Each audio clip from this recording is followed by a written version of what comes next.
Today we're going to talk about new features to begin with. And I want to talk about a number of them. There's about 10 or 12 since you and I last got together, but we won't be able to cover all of those, obviously. But I do want to talk about some of those. And I'd like to have a chat about trends, what we've been seeing on LinkedIn company pages in the last 12 months. And then any ideas or new tricks that you might have up your sleeve that you've been using that work really well and that you think people should be paying attention to first. New features, and the one that I'm most excited about is messaging, being able to get messages to company pages. If you could just give us a quick rundown on how that's going to work, because you're more likely to have A, seen it, and B, tried it out. And so let's hear a little bit about messaging, LinkedIn company pages.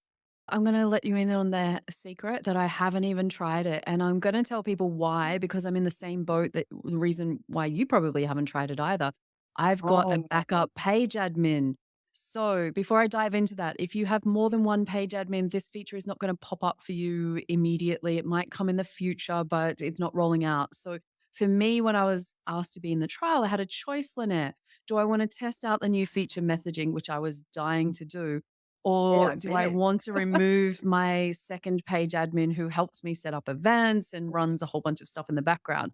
For me, I chose the page admin had to stay. So for those of Mhm. you who have multiple page admins, you need to make that choice as well. But I have done my research so I can have this conversation. But Excellent. ultimately, if we come back to what we spoke about when we wrote Business Gold, is LinkedIn's been driving brands to lead conversations, to get involved in conversations. Now, it's always been crazy that to have a conversation with a company page, you have to have a conversation with an individual who you may or may not know is behind that. The bigger the brand, the less chance you've got of knowing. And what happens is quite often company pages end up being like a faux customer service complaints line. So there are Mm, brands out there that if people don't get a response on, say, their customer service, they jump onto socials, whether it's Twitter, LinkedIn, and start diving and dropping everything. And really, there's no way of managing that on the platform. So LinkedIn's now giving us ways. Now, it's not all bad. I think there's some sales inquiries that we miss out on. You don't want to lose people, but if you're a super admin or a content admin, you'll have access to being able to manage the inbox. And essentially, as a user of LinkedIn, reaching out to message a company page, it's as simple as pressing a message button. You've got a couple of options which you need to select from. I think there's four, which can't get customized at this point in time, mm. but literally select from the drop downs and then type your message. And then theoretically, someone on the other side is then going to start responding to you. Now, I think there'll be a few hiccups with this process with the new box. I don't know Yep. about you, Lynnaire, if you've heard anything different from the people who've been trialing it, but I think there'll be a bit of, oh, what's this inbox? Because I'm going to guess LinkedIn's not really going to do a great job of showing people how to use it. I would agree with that, absolutely, which is a pity, but that's the way LinkedIn rolls. I see this as a great move forward. I can't imagine why it's not been done before. And I really think that once it starts to get rolled out, I've only seen it live on one person's page. So it's clearly going to be something that's going to take a while. Fantastic. Messaging, so big thumbs up to LinkedIn around all of that. So what's next on my list of things to ask you about today? Commenting and reacting as a company page. Now, I think that this has got legs as well in terms of being able to promote your brand by being engaging on people's posts or other company pages' posts. So, is that how you see this as being used? And is this a good idea to be commenting and reacting as a company? I think it absolutely is a great idea. Again, brands have so many more resources than individuals quite often. So the more that we can get involved in these conversations, the better.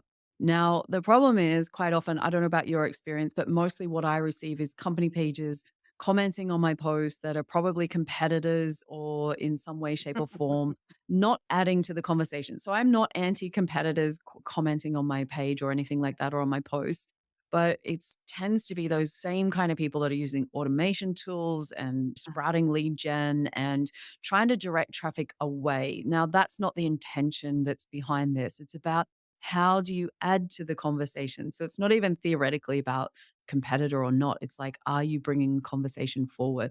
I absolutely love it. The problem that we had early on when they launched it is that we didn't get a notification if somebody responded. So I was hesitant to use it because Mm. if I went out there, commented as Good Trading Co., somebody responded, I don't get notified, I don't respond to them, then they think, Uh, what's the point? And it leaves a bad impression, which we don't want that for our brands. So for me, that's been fixed. So now we don't have that problem anymore. It's so easy to do. For those of you who haven't tried it, just go to any post on the home feed and there's a little photo of your own picture and there's a drop down and it will bring up the company logo and just you can comment and you change that per post so you don't have to keep worrying about who am I commenting as. But for me it's really easy and again something where I think you can now start to connect company brand and personal brand, which is, all about what the LinkedIn branding book was about. How do you bring the two together rather than going, oh, I don't want to deal with a logo and all those old school kind of comments that we used to get a lot of. Notice we don't get those anymore, Lynnaire. I hardly hear yeah, those. no, thank goodness for that. One of the ways that we think that commenting can be really used well is when a company page is following another company page that might be, say, like in a local community. And then the company then that say yours and my client's company is then if we're commenting as them on this other page, it looks like then that we're part of the community, we're adding value, we're promoting the brand by being there, but we're also then supporting what's going on in the local community. And if it's a post about something that some good that has been done in the community, I see some real value in that. I think that it can be, you have to be a bit careful about what you choose to comment on, the posts that you choose to comment on, because you are representing a company. And so there are values that you have to adhere to, obviously. But I can see that building a community from a page is a really good way to do that by commenting on other posts. And so that's something that we're going to be doing more of. I think Definitely. there's one other cool way that you and I both use it that other people might want to give it a go is that we created a company page for Business Gold. So when I'm scrolling through LinkedIn and someone's having questions about company pages, then I can go in and tag the company page and then comment as the company as well. So what I do is I'll quite often come along and I'll see something and I think, oh, actually, what would make a difference is Business Gold and I comment as Business Gold. Check out this book, World's First Book. And that's another way. I do it with my podcasts. That's another cool way. Their company pages. Someone's looking for podcast recommendations. Ta-da, here it is. So there's some cool ways that you can use it, but always be mindful. Don't be like from the other side of LinkedIn, the ones that wreck it for Right. all of us. Yeah, no, I agree. I like that idea, and that's something I should be doing more of because then you are associating yourself with the brand as well. So I think that's an excellent move. All right, now audio events for pages. We've really gone hard out on audio events, and since they became available, we mainly do them from my personal profile because, of course, we get more people then to attend. But I think audio events for pages is a really good innovation, except there is no replay yet. And I tend to feel that once that becomes available, then we may well see something more happening with that. So tell me what experience you might have been seeing with audio events and whether any of your clients are interested in doing audio events. Are they seeing the value in these? I was just having a conversation about this with one of my clients yesterday. So the conversation went, okay, Michelle, we've been posting regularly for the last 6 months and they only pretty much focus on their company page, right? So we're evolving to the employees, but right now it's wholly and solely focused on the company page and they're having success with it. We were looking like everyone else can post. What can we do differently? And so LinkedIn audio is a great way to start getting a whole industry involved in conversations. Grab a topic, maybe it's the topic du jour, like what's the one that everybody's talking about? So if it was LinkedIn, ChatGPT would be it, right? But every industry has their equivalent. It doesn't matter which one you go to, there's the latest and greatest. Like I come from the beauty industry, it was all about clean beauty. That was the day. Now we're going to the next levels of that. But I love the idea of being able to lead conversations. There's a theme that you're going to see running through with the things and tools we've been given and what LinkedIn wants us to do. Brands should be thought leaders, not just individuals. And so I've seen the roadmap and there is recording audios on that roadmap. I don't know when the timing is. I can't share about anything along those lines. I don't know. But ultimately that will come. For those of you who want to work around, you can use Otter AI and connect it up. I don't know whether it's within the rules or not, but it's possible. But essentially, conversation builds community. I'm going to say this about 1,000 times in the next 45 minutes. Maybe lucky it's not a drinking game where we take a shot of gin every time I say conversations and community for company pages, but that's what we're headed towards. So think about, how do I use these tools to build a community? And having conversations is the best way and fastest way I've found. I don't know about your experience, Lynnaire, but it's something personal about having those conversations with people directly. Absolutely agree. And I was interested when I was reading the latest HubSpot report about social media trends to see that there were a couple of things in there that really do relate to what we're talking about. And one of them is building community, just as you've been saying, and that brands do need to build community. We're better to do that on LinkedIn. If you are a business, you want to be on a business social media platform, and LinkedIn is the only game in town, of course. And so you do need to be here and doing that. And also, they mentioned talking about customer service coming to social media, and you already mentioned that. And so I see that that's really probably where the messaging again will come in. But I'm talking about customer service in a really positive way, I think, and being able to help people if they've got questions about a product or a service or how it's used or what they might be experiencing with it. I think that kind of directness is really important. And that directness comes back to audio events, where if you have a CEO or a leader of a company or people from the C suite fronting up to an audio event and taking questions from people, talking about products, showing people how they can be used, and generally talking to people one on one, just like you were saying, I think that really is going to help do exactly that, build community in a way that simply hasn't been possible before. Because on lives like this, you and I can talk to each other, but we can't directly talk to anybody in the audience. But with lives, you can do that because they can come up on stage. I'm sorry, with audios, they can come up on the stage and you can involve them. And I think that is an excellent way of being able to use them. But until the replays come along, I think their value is only a small percentage of where it's going to go. Audio events. What's next on my list? All right. Post scheduling. Are you finding that really useful for your clients? Plot spoiler, we are very much, I have to say. I absolutely love post scheduling. Not for me, but for my clients, absolutely. Mine's a bit all over the shop, but that's a story for another day. But always with a disclaimer, I love post scheduling. So for those of you who haven't used it, basically you create post at the time that works for you and schedule it at a time that works for your audience. That's the simple answer. What I don't like is, and it's always the way, you check your post 1,000 times before you schedule it, and then there's a typo or there's a mistake Oh, and you tell want me to go about back and it. edit and you can't. So I like to always just flag that it's the one thing that I'm hoping they'll fix soon. But essentially, being able to edit it after it's scheduled would be great, because then you could work with your clients and say, look, we've posted it, scheduled it, go in and check and just see if there's anything you want to change. But that being said, I love the idea of being able to plan content in advance, not having the cost of third party tools, having the different formats that are now available. I think it's one of my favorite features that they've released in the last 6 to 12 months, because I think if you sit down and batch create content, and what I mean by that is sit down at once and write 3 posts and cover the whole week, it's easier to do it all at once than wake up. And if you're running a business, what happens? The day Oh, gets you away from get you. Look at that. Shiny light, there's a customer service complaint. There's all kinds of things that happen when you run a business. So being able to schedule things out in advance, one, I think it saves time. Two, make sure it gets done. But three, I think you can have a strategy around it rather than just, what do I feel like creating today? And that's not a strategy. It's better than nothing. Don't get me wrong. But I think when you plan things out, you can get rewards faster and returns on your time quicker.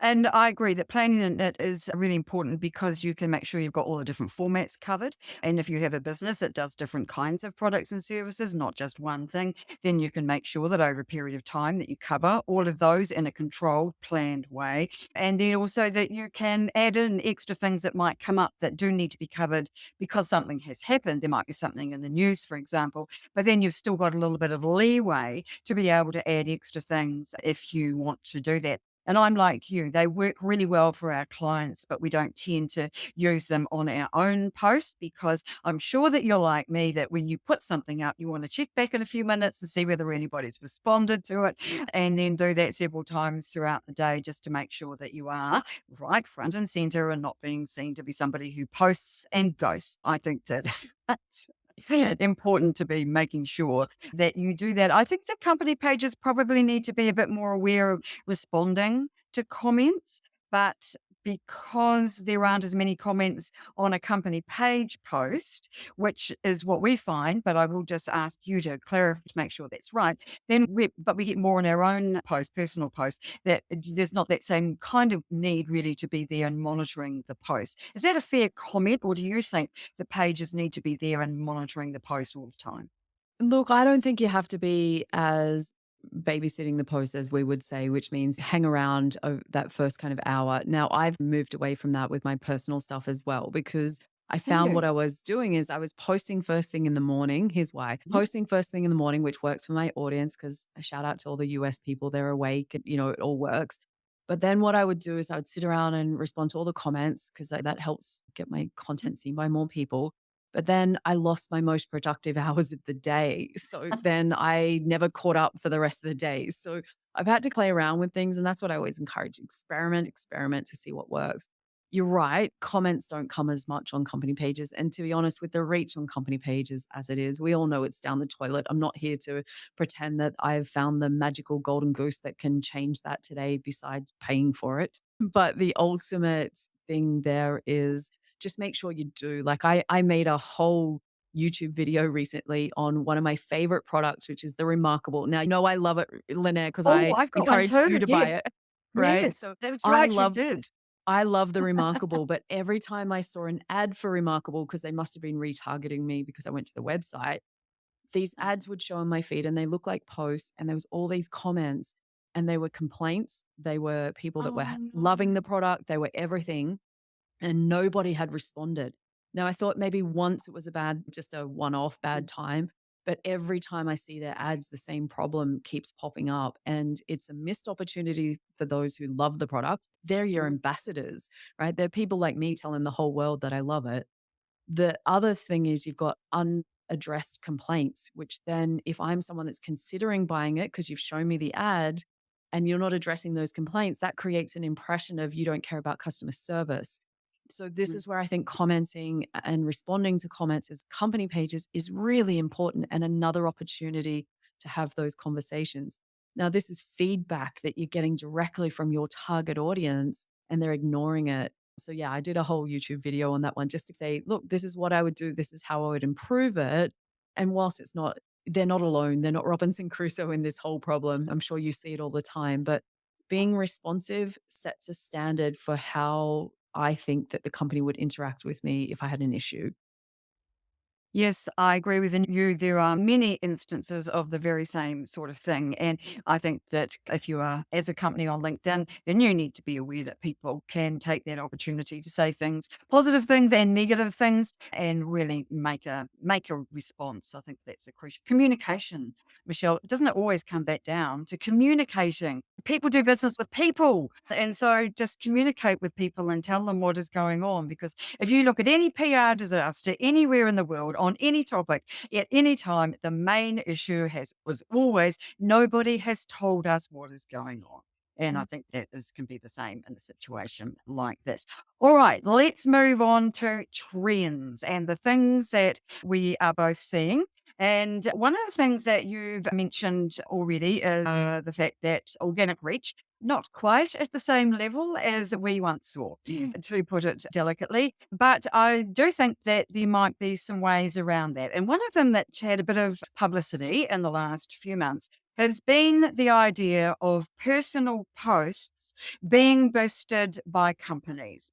So, if you could talk us through that. So, it's the same, I think, as if a company was boosting its own posts, but instead of doing that, it's boosting posts, otherwise, in other words, paying for them, boosting posts of their top employees. Now, when I first heard about this, it was still in beta testing, and I don't know that it's been rolled out. I don't think I've seen an actual example except for the first one.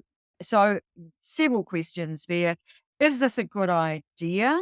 Do you think this will help company pages? And are we seeing it or can we expect to see it soon?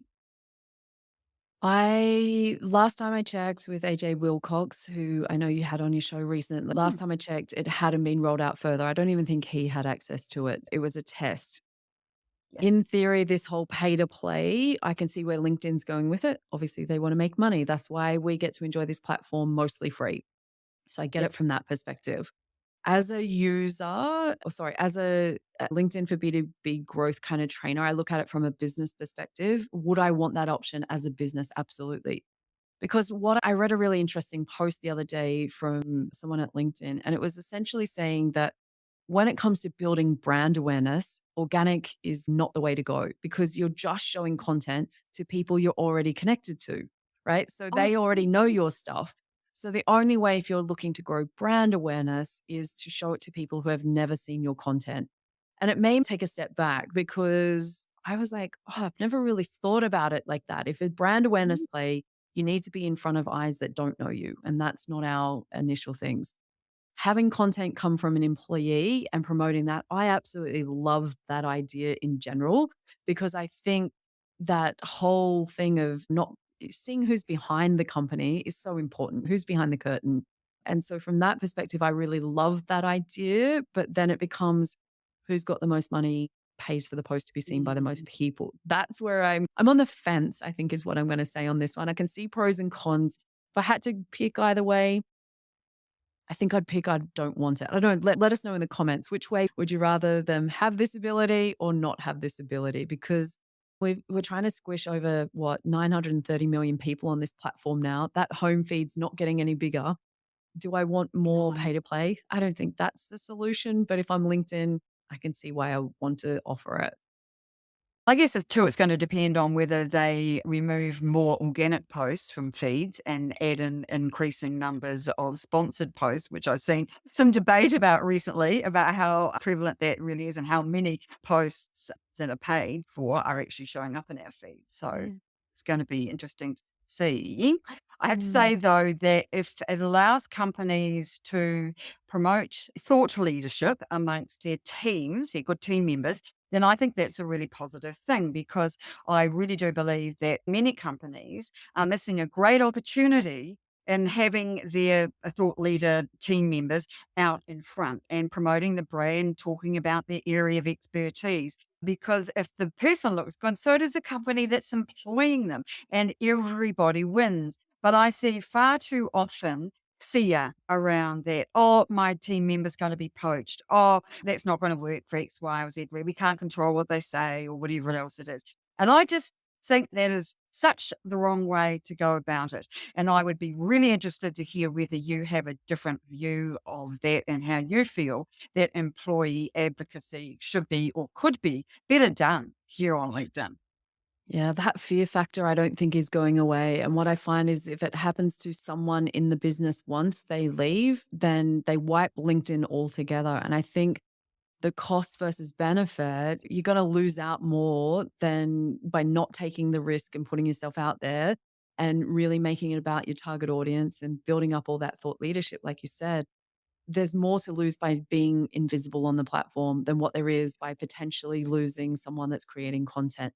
Now, I know I was a prolific content writer when I was first started on LinkedIn 9 years ago, working for people. Did I get noticed because of my content? Absolutely. Did opportunities come my way because of that content? Absolutely. Did I leave and go to a competitor because of those opportunities? No, I left because I wasn't getting treated well in the business that I was at, or there was another opportunity where I could advance or something was holding me back. That is not the reason I left. I got noticed and I probably got shown that opportunity, but I got shown opportunities every day of the week. So for me, it's about look after the people. It's a culture thing bigger than that. And trust is such a big thing. Trust your employees, help build them. I've never found an employee want to leave that's being nurtured internally and given opportunities and supported and acknowledged. You do all of those things for people who are doing it, I don't see them leaving. But employee advocacy, so huge. I think to your point before, I'd rather see promoted employee posts in my feed than normal ads. So Oh, yeah. I hope Yeah. people use that Mm. instead of some of the other formats like the lead gen forms, download our latest workbook or whatever. I'm not into those kind of ads, but yeah, posts I think I'll probably respond to better, which is what I think marketers are looking for. And to go to your point, Lynette, about trends, I think the more content that comes from the fancy terms is like user generated content or employee generated content. So names, faces, people, Mm. every day, not polished, not highly branded, same message we've been sharing for what, nearly 2, 3 years now. The more that you do that, the more that you can get your customers creating content for you. That's where LinkedIn trends are going. And it means sometimes marketers have got to throw the branding guidelines out the window, and I'm not sure they're ready for that. Sorry, marketers. No, that's probably true, actually, I have to say, because it does take a bit of courage to do something like that. But you and I are both mavericks in the sense that we'll use LinkedIn in different ways, and perhaps LinkedIn intended that we would use it simply because we can see a better way of doing it, or we like the idea of experimenting and seeing how things work.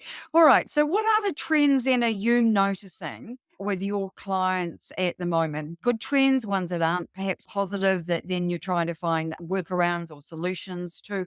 What's happening? Because you've got quite a number of clients in the US, am I right? Yeah, Yeah. so I Okay. So work what's happening there?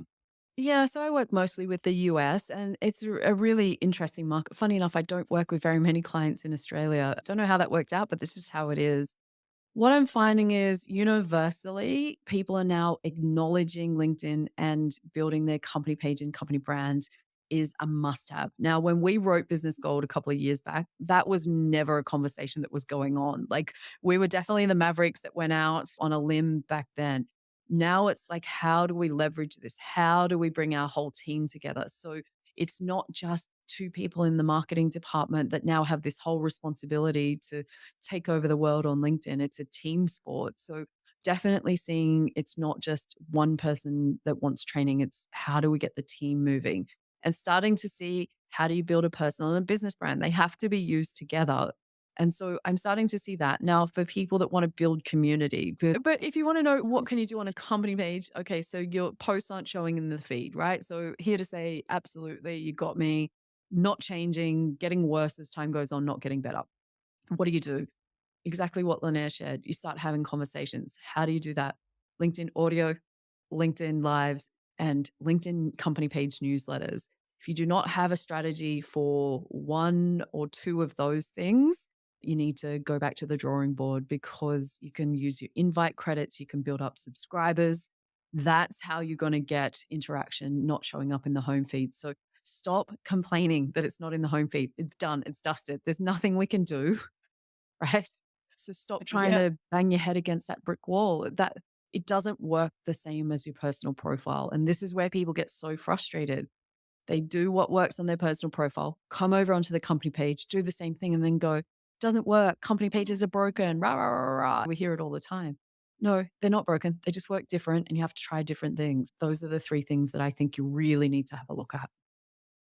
I'm interested that things have diverged, if you like, so much from profiles to pages because originally, of course, they were fairly similar. And I think that you're right too, in that the conversation has moved on. It's no longer, does climate change exist? It's, oh God, it's on the doorstep and there's the wave rolling up the steps. And I think that LinkedIn is about the same too. The conversation has moved on, particularly because LinkedIn continues to roll out so many new features that have so many different values in terms of the different ways that they can use them.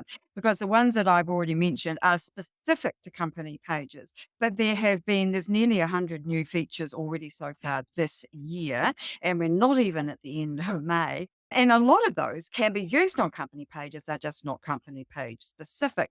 And also, there are a whole load of new features around recruitment and people on both sides of the recruitment fence, whether you're a job hunter or seeker, or you are someone who is looking to fill roles. There are loads of new features around all of that as well. So the fact that LinkedIn has by no means done its dash in terms of new features and what it's bringing in and all those really positive things to me sends a very clear message that that it is still in a major growth phase. 930 million members now, maybe a billion early next year, could be sooner than that, the way things are going.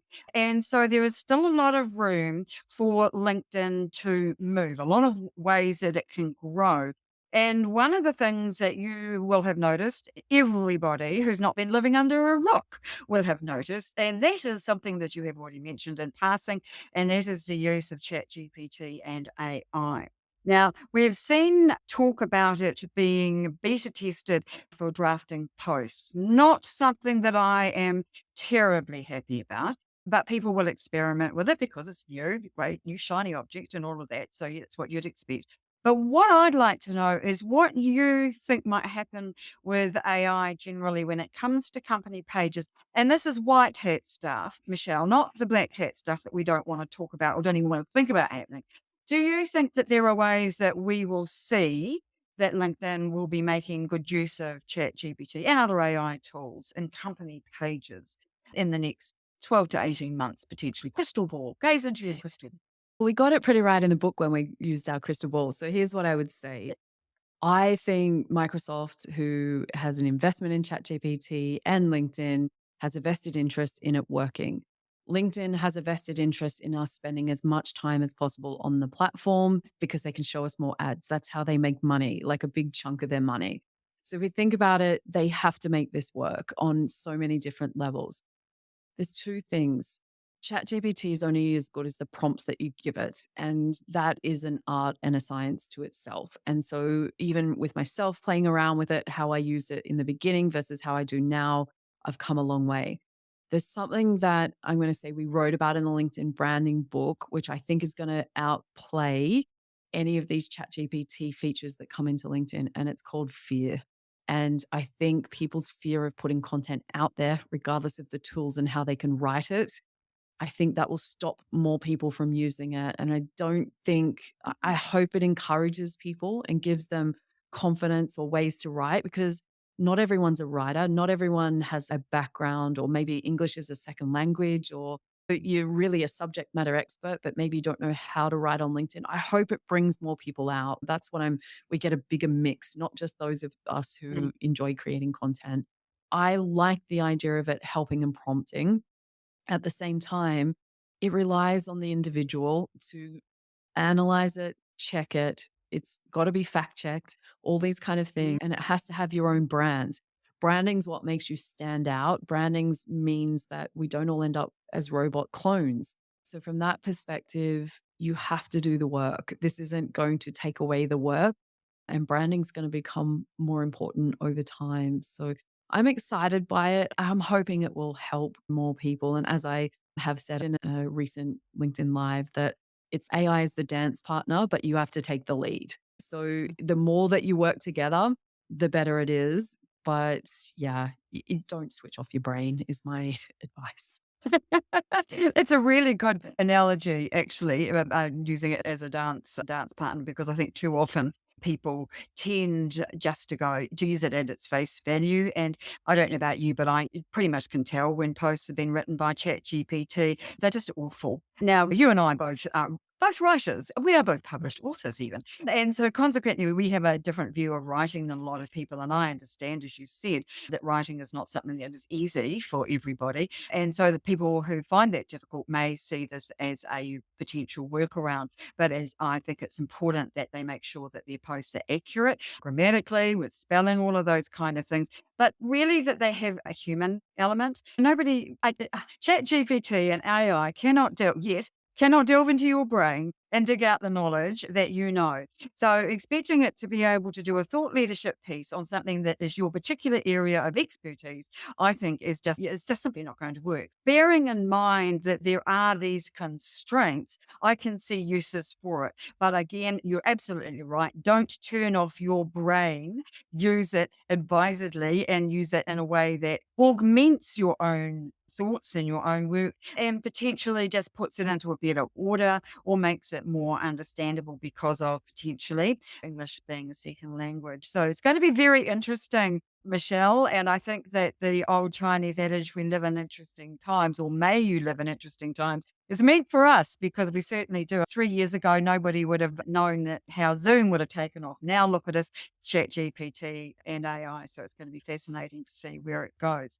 So now, before we take questions, and if you have questions, please do just pop them in the comments. And I'm going to ask the fabulous Cher to put them up on the screen so that Michelle and I can have a chat about them. But Michelle, is there anything that we've not covered today that you think that we really do need to mention while we are having the chat, given that it might be another year before we get in front of each other again? I sincerely hope not. Here's another thing that probably plays out on LinkedIn that people need to be aware of that you may not think about the consequences of. And we've spoken about lots of features and new ways that we can use them. But think about the platform demographics. Right now, we're at about, I don't know, I think the number's 65% of the platform is 25 to 34 years old. What would you change knowing that with your content? What kind of formats, what kind of styles? Who is your audience? Now, they may not be your decision makers right now, but in 5 years' time, they might be. So, are you planting seeds for that? And so, we also know that these kind of people are purpose driven. So, are brands sharing the work that they're doing as a brand to drive particular corporate social responsibility or ESG or all those kind of fancy acronyms? What are you doing to show that part of your business? And this is what ChatGPT can't do. This is where we start to show our uniqueness, back to that branding word again. But ultimately, it's about what makes you stand out as a business, and originality, creativity, what you stand for, what you're driven by. These are the things that you can't get out of that. So use ChatGPT to do the grunt work, give you some ideas, be a sounding board, refine things, but it's never going to replace stories, experience, and these kinds of things. I think when you understand age group, you can see what's going on the platform just as much as well, why it's a shift in more personal content or what's allowed, what the rules are, what the etiquette is. Throw the rule book out the window is what I would say, and have fun and experiment. That's my experience with company pages. They're a thankless task. And quite often you don't get those dopamine hits that we all love and adore. But what I've found is people are watching, and I don't get business from people that do lots of commenting on my posts. I get more business from people that I don't even know are watching. And so if you adapt that mindset that your message lands where it's meant to be, then and trust in the process, put good quality content out there, be thoughtful, be creative, all these kinds of things, it will pay off, but it pays off altogether. So yeah, I guess that's the only other piece of advice that I would give to people is hang in there. Persistence pays. Oh, yes, we both certainly know about that. That is for certain. Now, let's move on to some questions. Mick asking about the biggest win for company page visibility or engagement. Michelle, what do you think would be the biggest win? Tricky one, isn't I'm it? going to go with visibility. I think since we wrote Business Gold, if we look back, once upon a time, we didn't have invite credits, and we got 100, then we got 250 that employees can invite or other people can invite. I think what's happened is we've had a significant improvement in how fast we can grow page followers. We haven't had the equal improvement in how we can get that content seen by those same people and get that engagement. So I'm hoping we've got things. I spoke to the LinkedIn team. This is a question I ask them all the time, and they just laugh, nod their head, and go, "We haven't solved that one yet." Now, they know that they haven't done a good job, and they know that they need pages are mostly run by small businesses, not by large businesses, much to the popular belief. So for me right now, visibility is first stage. If you're not visible, you can't get engagement. So I'll always go back to that. But for me, yeah, it's gonna be a trick. I don't see it going away. I was hoping the new LinkedIn discovery feed, which they spoke about, it's gotta be 12 months ago, would be up and running now and give us, like, that extra space, but I haven't seen Mm. anything since they mentioned it, and I don't know, time will tell, time will tell. What's your thoughts? No, I agree with you. If you're not seen, you can't expect any kind of engagement whatsoever. So your point earlier about the different ways that you can connect with people, get in front of audiences, really through your newsletter. And both you and I have newsletters and subscribed. I think it's a really good thing for people to be doing and for companies to be doing. And also events, lives, particularly. I think lives are particularly popular and an excellent way of getting in front of new audiences. And we've been building up quite a good audience audience with audio events, people that we've never heard of are showing up, and I have no idea how they find out about them because events aren't typically well promoted on Mm. LinkedIn. They don't typically show up in feeds, and neither do your posts about events do Mm. particularly well. So it's really interesting that people are showing up at these events that we don't know about. So I'm fascinated by that. Yeah, I've seen some audio. I think audio is really getting a bit of a push from LinkedIn. Like when I run LinkedIn Lives, it has a panel on the right hand side, like if you go to somebody else's, about other events that are on. And so Yes. there's different Mm. ways. And I always keep getting prompts. Have you run a LinkedIn audio? So I think they have a vested interest because I can't imagine how much money that they put into this. Probably 18 months too late to when the heyday of some of the other sites. But from that perspective, yeah, they're gonna keep pushing conversations and community, especially for B2B. Oh, I think that's absolutely great. Exactly what we need is pushing conversations. So, James has asked about scheduling and whether it reduces the effectiveness of the post. Now, this is an excellent question. I can't say that I've noticed that. Michelle, what about you? Do you think that has any effect? No. So if we go back, scheduling using third party tools, this was often a concern that people would have is that does it drop reach? Now, I never in my personal experience found anything like that happened.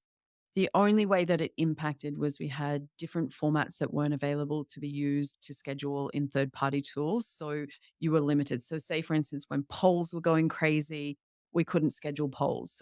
Or we couldn't schedule documents and the carousel sliders. So from that perspective, you couldn't also tag individuals was another limitation. Now I think that holds back some of your reach. Now that it's done on LinkedIn, we don't have any of those problems. In me personally, I think you posted the other day, Lynnaire, that now we get notified to say the scheduled post has gone live and we Yes. get notified of that. Haven't seen that pop up yet. I can't wait to see that one. But ultimately, no, I think you're going to get more reach by doing it at a time that works for your audience. And if you can be around at that time to help support comments that are generated, that will help. But yeah, not in my experience and not to any of the research that I've seen or read from any of our colleagues. No, all right. And that's exactly how I'm seeing it as well.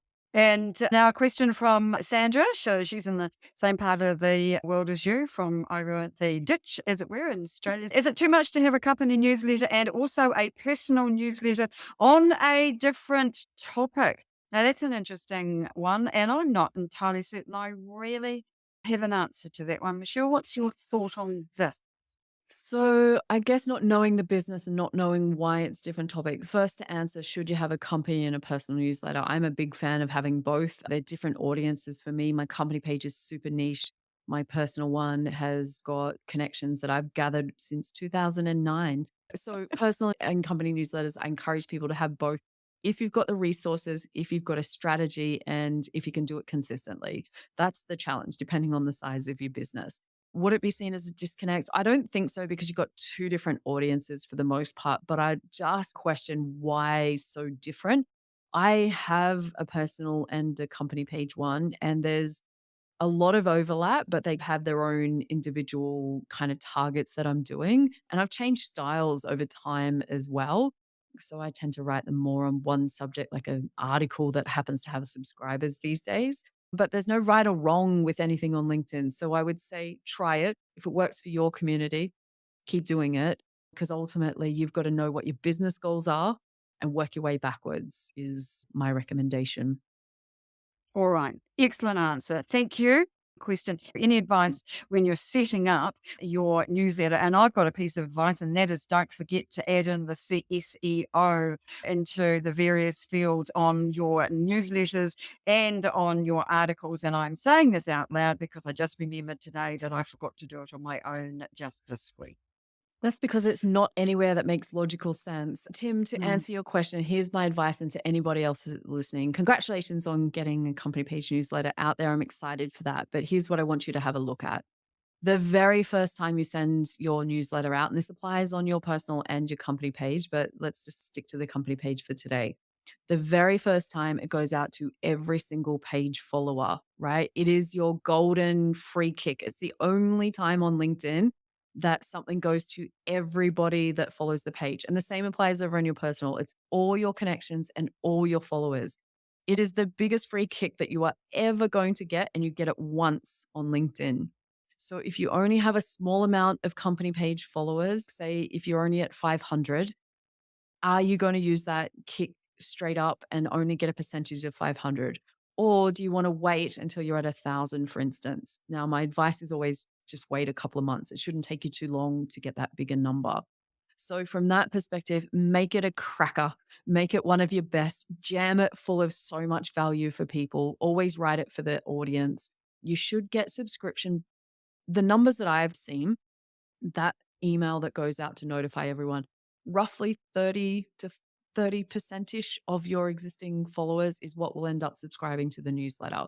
So if you want more, make it a cracker and just put some extra effort into that one so that you capture them, because you got one chance, my friend. I'm finding that newsletters do particularly well as a format type.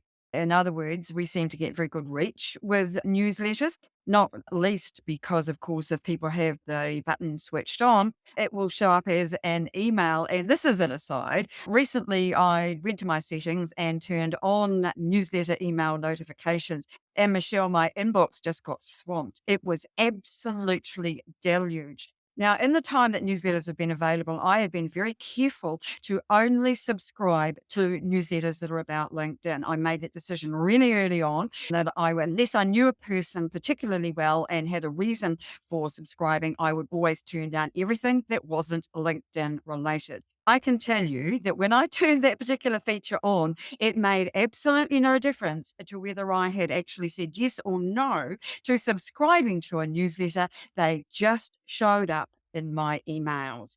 I lasted about 2 weeks and then I turned it off. It drove me absolutely mad. And that's the problem. And I think some people, when we first got newsletters, when they switched creator mode on and we got that like tsunami is the only word I can think of when we got bombarded with notifications, it was just crazy and people switched it off. So if you're one of those people, I honestly believe the newsletters I'm subscribed to deliver so much value because people expand their thoughts. You really get to see that they know their stuff. And for me, that they are just amazing. And so from that perspective, go back and check your settings, see if you're actually getting notified because I think that they're worth it. Cull which ones you don't like. And I'm great to see that Tim's going to hold off creating his company page newsletter for a little bit and put it over on his personal. I think that's probably a better idea. And hopefully that's helped some other people that are listening in. That makes a lot of sense. We're going to finish off with one last question here, and it is another one from David. And a brainstorming tool for ChatGPT, is that the best way to use it?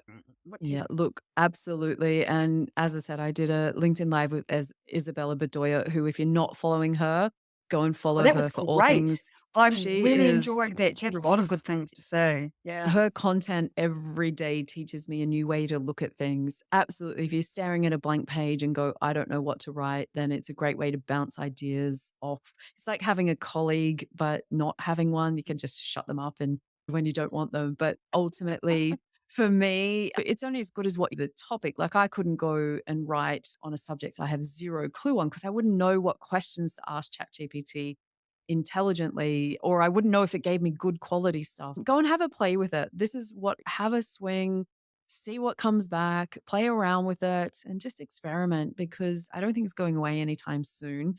And whether it's that or any other version of AI, like these tools are there to take away the grunt work so we can focus on what matters, and that's building relationships with people. So I'm excited from that perspective.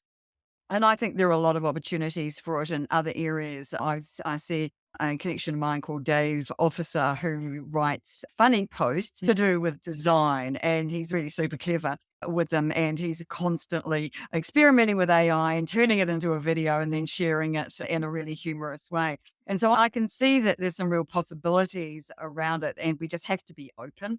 I think that the difficulty is, Michelle, a lot of people can be quite closed to new ideas. You and I are not because we not only are we mavericks on LinkedIn, but we do like to experiment, try things out and do things in different ways.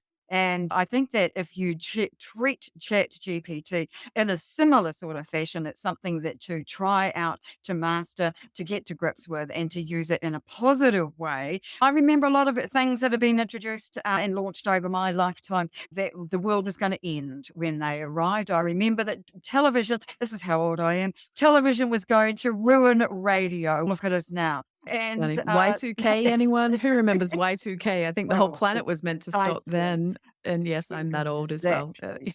So change is with us. It's getting faster and faster, and it's up to us not to get left behind. And whether that's using that for LinkedIn or in other areas of our lives, I think it's important to recognize that it is here to stay. It's a bit like mobile phones. Can't say now we don't want them anymore because they're a part of our lives, aren't they? And so I think that ChatGPT will become more and more involved in the things that we do.